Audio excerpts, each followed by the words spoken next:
Saudaraku yang dikasihi oleh Tuhan, minggu ini hati kita semua bersedih. Saya ikut bersedih dengan 3 keluarga yang kehilangan kekasih mereka yang tercinta. 3 saudara kita seiman telah dipanggil pulang kembali ke rumah Bapa di sorga. Yang pertama adalah papanya Vicky, Bapak Haryono Sutanto, pulang ke rumah Bapa pada hari Minggu yang lalu, April 11, dalam usia 64 tahun. Kami semua ikut bersedih dengan keluarga Vicky Sutanto dan Yuyun Leong yang di sini, dan juga keluarga yang di Indonesia, mamanya, adik-adiknya, dan semua keluarga yang ada di sana. Yang kedua adalah Saudara Jacob Atmojoyo. Dia adalah salah satu founder dari Indonesian Good News Church. Dipanggil pulang ke rumah Bapa pada hari Selasa lalu, April 13, dalam usia 50 tahun. Kami semua ikut bersedih dan rasa shock, kaget sekali. Khususnya ikut bersedih bersama mamanya Jacob yang masih sakit dan adiknya Jane dan semua keluarga yang ada di Indonesia. Yang ketiga, Om Tan Siu Pin, papanya Andi Tan, yang beberapa bulan lalu kita rayakan ulang tahunnya yang ke-100. Dia telah berpulang ke rumah Bapa pada hari Rabu kemarin, April 14. Kami semua juga ikut bersedih bersama keluarga Andi Tan di sini dan keluarga besar Om Tan, baik yang di Indonesia, di China, dan dimanapun mereka berada. Saudaraku yang kekasih, secara manusiawi, kita merasa shock, kaget mendengar berita duka cita yang beruntun ini. Sebab kita memiliki emosi, memiliki perasaan, kehilangan orang yang kita kasihi. Kita diciptakan oleh Tuhan, kita bisa menangis, mengeluarkan air mata kesedihan. Seperti Tuhan Yesus pun menangis ketika Lazarus mati.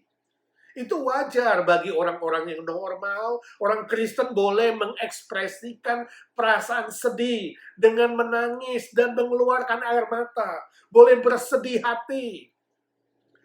Namun saudara, secara rohani, kita orang-orang percaya akan diberikan kekuatan oleh Tuhan, diberikan penghiburan oleh Tuhan secara sempurna. Sehingga kita tidak bersedih berlarut-larut. Seperti orang dunia, orang yang tidak percaya, yang tidak punya pengharapan. Atau yang mengekspresikan kesedihannya dengan cara-cara yang salah atau cara-cara negatif. Tidak, sebab kita adalah orang-orang percaya. Sebab Tuhan kita akan memberikan penghiburan yang sempurna. Roh Kudus yang tinggal di dalam hati kita akan memberikan penghiburan. Sebab Dia adalah roh penghibur yang sejati, yang diam di dalam kita selama-lamanya. Juga melalui firman Tuhan yang benar, yang tanpa salah, dan yang kekal sifatnya. Kita yang bersedih hati, khususnya keluarga yang ditinggalkan, akan mendapatkan penghiburan yang sempurna.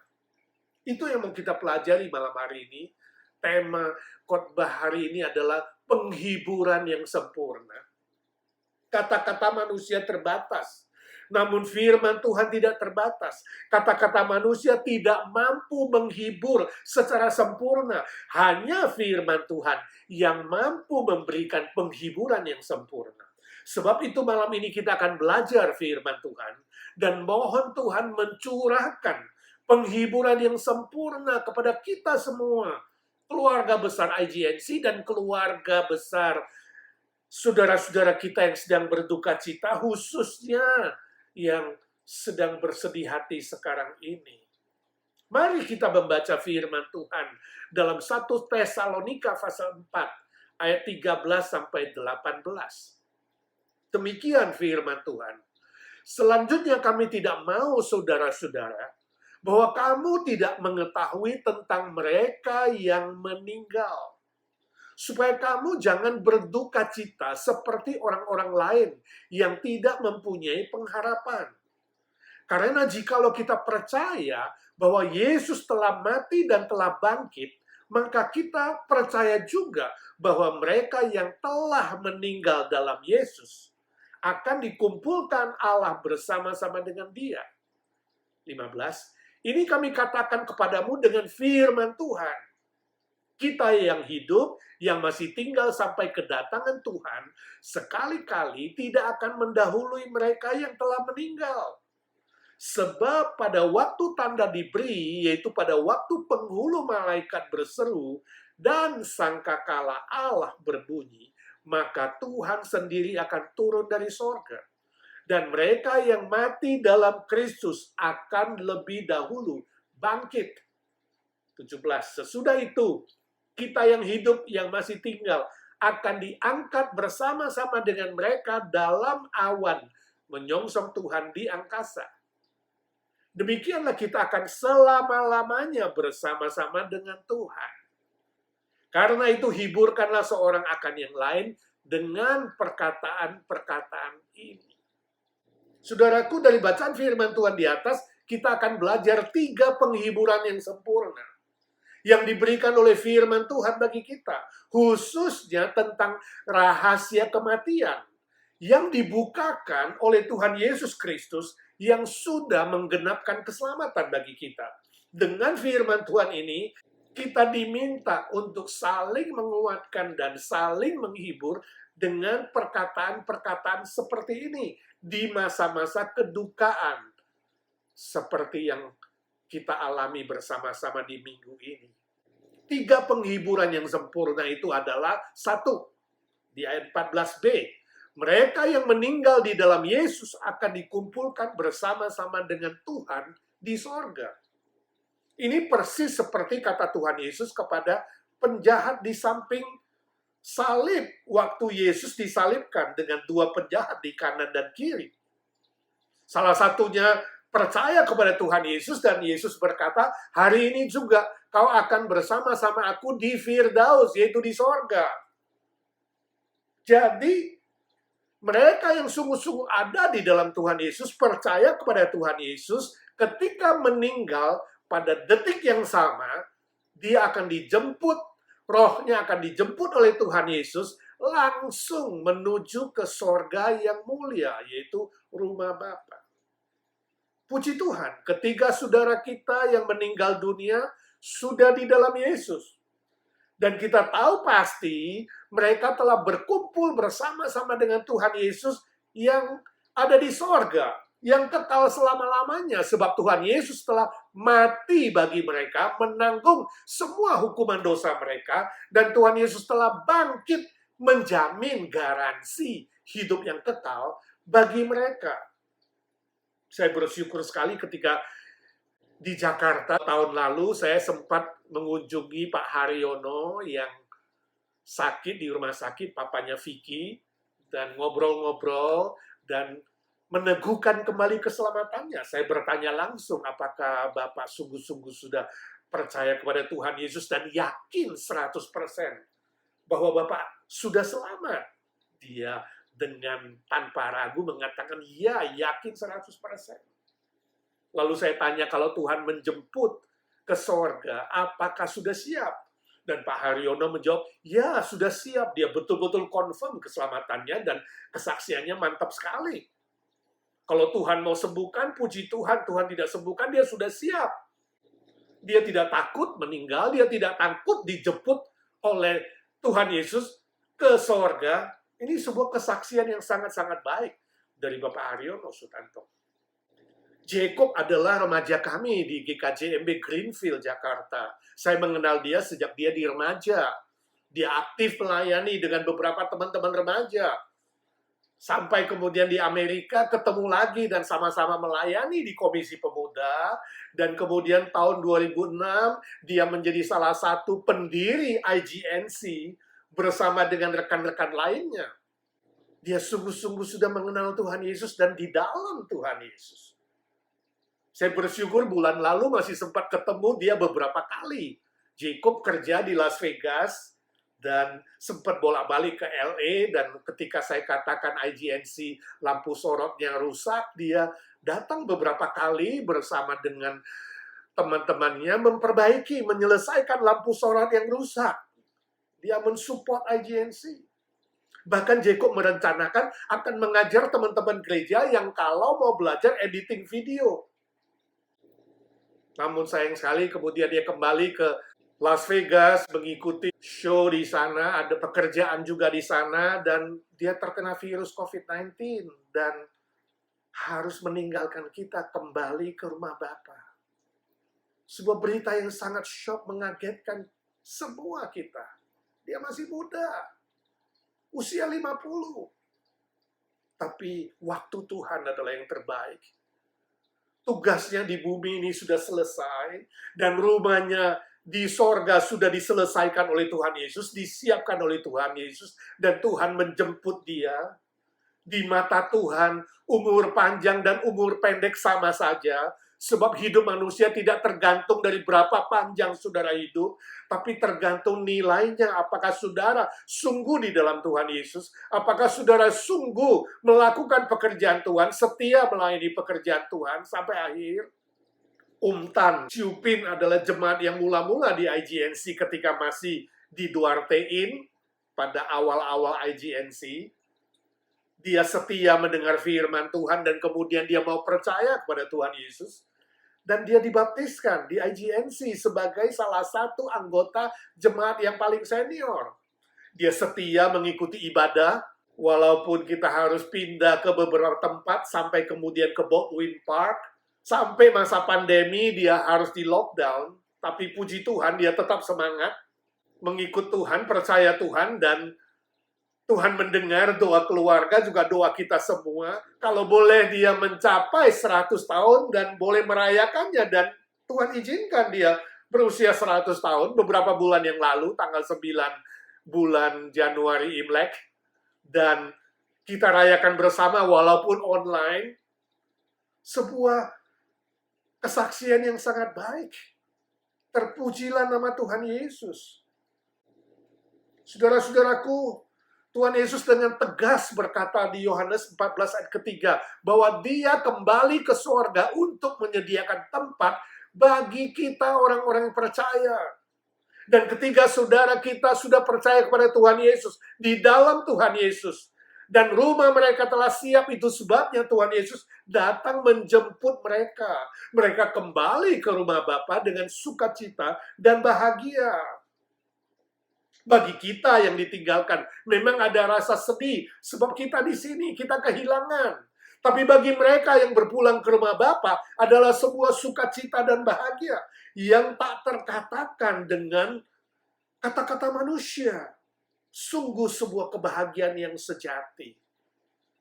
Tuhan Yesus juga berjanji bahwa dia akan menyediakan tempat bagi kita yang percaya kepadanya, dan kelak Tuhan Yesus sendiri akan datang menjemput kita ke sorga kalau sudah tiba gilirannya. Amin. Siapkah saudara? Jadi jelaslah bahwa orang yang meninggal dunia itu rohnya nggak gentayangan. Atau nanti berubah lagi jadi binatang atau jadi manusia lain yang lebih susah atau yang lebih tidak susah. Reinkarnasi berulang-ulang, recycle. Tidak. Itu teori. Tapi bagi yang percaya kepada Tuhan Yesus akan langsung ke sorga. Itu fakta, itu kenyataan. Sebab Yesus bangkit kembali dari kematian dan membuktikan itu. Bagi yang tidak percaya akan dimasukkan ke dalam penjara roh atau kerajaan maut, menunggu penghakiman yang terakhir. Jadi saudara-saudara yang mendengar firman Tuhan ini, yang belum percaya kepada Tuhan Yesus, saya minta dalam nama Tuhan Yesus, rendahkanlah hatimu. Terimalah Tuhan Yesus, percayalah kepadanya sebagai juru selamatmu dan Tuhanmu. Hari ini juga, sebab engkau tidak tahu hari besok, jangan menunda. Kamu tidak tahu kapan waktumu akan dipanggil meninggalkan dunia ini. Saya rindu melalui kejadian berpulangnya ketiga saudara kekasih kita, ada jiwa-jiwa yang diselamatkan. Ada buah-buah jiwa untuk kerajaan sorga. Orang-orang yang mendengar firman Tuhan ini dengan rela hati dan rendah hati, mau percaya dan menerima Tuhan Yesus. Bagi kita yang sudah percaya, kita harus siapkan diri kita. Kapanpun Tuhan panggil, kita harus siap. Sebab kita tahu kemana kita akan pergi. Kembali ke rumah Bapa yang bahagia, yang sukacita selama-lamanya. Yang kedua, penghiburan yang kedua di ayat ke-15, mereka yang mati dalam Kristus akan lebih dulu dibangkitkan. Kenapa? Sebab mereka mendahului kita meninggal. Jadi mereka kelak akan bangkit dulu ketika Tuhan Yesus datang kedua kali. Ketika malaikat meniupkan sangkakala. Ketika hari kiamat Yesus datang sebagai hakim. Segala hakim, Tuhan segala Tuhan, Raja segala Raja, Dia akan mengadili seluruh umat manusia. Pada saat itu, orang-orang yang kita kasih yang meninggal mendahului kita akan bangkit terlebih dahulu. Mereka akan menerima tubuh kebangkitan yang baru, yang mulia, yang indah, yang sempurna, yang kekal selama-lamanya. Puji Tuhan, semua kesusahan, semua sakit penyakit, semua penderitaan mereka yang mendahului kita meninggal telah berlalu dan digantikan dengan tubuh yang sempurna. Inilah penghiburan yang sejati, bukan? Waktu di Jakarta ngobrol-ngobrol dengan Pak Haryono, dia bilang, Pak, sebenarnya saya tidak takut soal meninggal. Yang saya takut itu sakit. Kalau boleh, sakit ini dikurangi oleh Tuhan. Ya, dia walaupun sakit masih bisa ngobrol dengan santai. Puji Tuhan. Dan kini setelah dia dipanggil kembali ke rumah Bapa, Tuhan men-stop semua sakitnya, bukan? Tuhan menyelesaikan kesakitannya di muka bumi ini.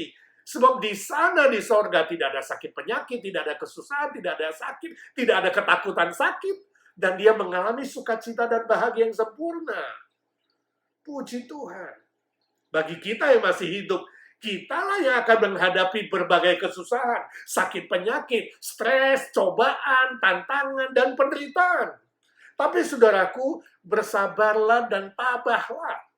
Semua itu hanya sementara saja. Suatu hari akan berlalu. Kelak di sorga semua penderitaan, kesusahan, sakit penyakit, dan apapun kesulitan yang kita alami di muka bumi ini akan berlalu.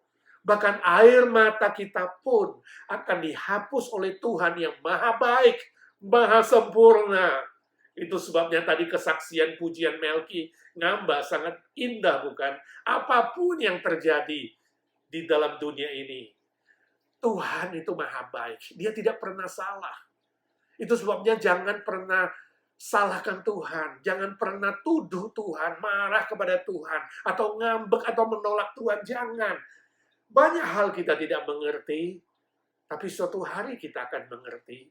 Banyak hal kita tidak mengerti, tapi Tuhan tidak pernah salah. Kita harus yakin bahwa semua keputusan Tuhan dan kedaulatan Tuhan itu adalah yang terbaik buat yang meninggal dunia dan juga terbaik bagi kita yang ditinggalkan di muka bumi ini. Selalu ada pelajaran yang akan kita pelajari. Amin. Yang terakhir, yang ketiga. Penghiburan yang ketiga, ayat 17a. Kita yang masih hidup akan diangkat bersama-sama dengan mereka, menyongsong Tuhan di angkasa. Artinya, kita kelak akan bertemu lagi, bersama-sama dengan kekasih kita yang sudah meninggal, mendahului kita. Jadi ada dua kemungkinan. Kalau kita meninggal sebelum Tuhan Yesus datang kembali, berarti roh kita akan langsung ke sorga. Dan di sana bertemu dengan orang-orang yang kita kasih yang mendahului kita. Kalau kita belum meninggal waktu Yesus datang kedua kali, maka tubuh kita yang lama ini akan diubah dalam sekejap mata. Menjadi tubuh yang baru, tubuh kebangkitan. Lalu akan diangkat di angkasa. Bertemu dengan mereka yang dibangkitkan mendahului kita. Juga dengan tubuh kebangkitan, tubuh yang baru. Dan bersama-sama dengan Tuhan selama-lamanya. Jadi kesimpulannya, kita pasti, bukan mudah-mudahan, bukan semoga, tapi pasti akan bertemu kembali dengan orang-orang yang kita kasihi, yang sudah mendahului kita ke sorga. Oh, puji Tuhan, ini juga adalah sebuah penghiburan yang sempurna, bukan? bahwa perpisahan kita dengan kekasih kita hanyalah sementara saja. Kelak kita pasti akan bertemu kembali. Sebab itu kesedihan kita tidak boleh berlarut-larut, kata firman Tuhan. Saya puji Tuhan menerima berita dari Jane Atmojoyo, adiknya Jacob. Di dalam kesedihan dia bilang, ikut bersyukur sebab Jacob telah kembali ke rumah Bapa dan ketemu papanya di sana. Puji Tuhan. Jadi, kalau masih tinggal di bumi ini ketemu mamanya, kalau meninggal ketemu papanya. Sebuah hal yang bahagia dan sukacita, bukan? Walaupun kita yang ditinggal merasa sedih dan kehilangan. Dan tidak mengerti kenapa masih muda harus dipanggil Tuhan. Tuhan Yesus sendiri meninggal usia 33,5 tahun. Waktu tidak menjadi persoalan. Tetapi hati yang mengasihi Tuhan, kualitas hidup, isi hidup, makna hidup, itulah yang terpenting. Sebab itu, saudara-saudaraku yang kekasih, biarlah firman Tuhan ini menghibur kita sekalian, menguatkan kita sekalian, khususnya ketiga keluarga duka yang sedang bersedih hati. Janganlah seperti orang yang tidak beriman, yang bersedih hati tanpa pengharapan. Sebagai orang Kristen, kita berbeda dengan orang-orang dunia. Kita berbeda dengan orang-orang yang belum percaya. Kita menangis, oke. Kita bersedih, oke. Tapi dengan pengharapan yang sejati. Dengan pengharapan yang kekal. Sebab Tuhan memberikan penghiburan yang sempurna. Mari kita berdoa agar ketiga keluarga saudara-saudara kita yang berduka sungguh-sungguh dihibur dan dikuatkan oleh firman Tuhan yang sempurna. Dihibur oleh Roh Kudus, Roh penghibur yang sempurna, yang kekal selama-lamanya. Amin. Mari kita berdoa. Bapa kami yang di sorga, di tengah-tengah kesedihan dan duka cita kami bersyukur kepadamu sebab firman-Mu sempurna, firman-Mu tidak pernah salah. Sebab Engkau selalu baik, selalu maha kasih, maha benar. Kedaulatan-Mu, otoritas-Mu melampaui pikiran, perasaan, pengetahuan, dan apapun yang kami punya, ya Tuhan. Kami berdoa bersyukur dan meminta berkat, meminta mujizat di dalam satu nama Tuhan Yesus Kristus, Juru Selamat kami, Tuhan kami. Raja segala raja, Tuhan segala Tuhan, Allah segala Allah, dokter segala dokter, gembala kami yang baik, yang hidup selama-lamanya. Amin, amin.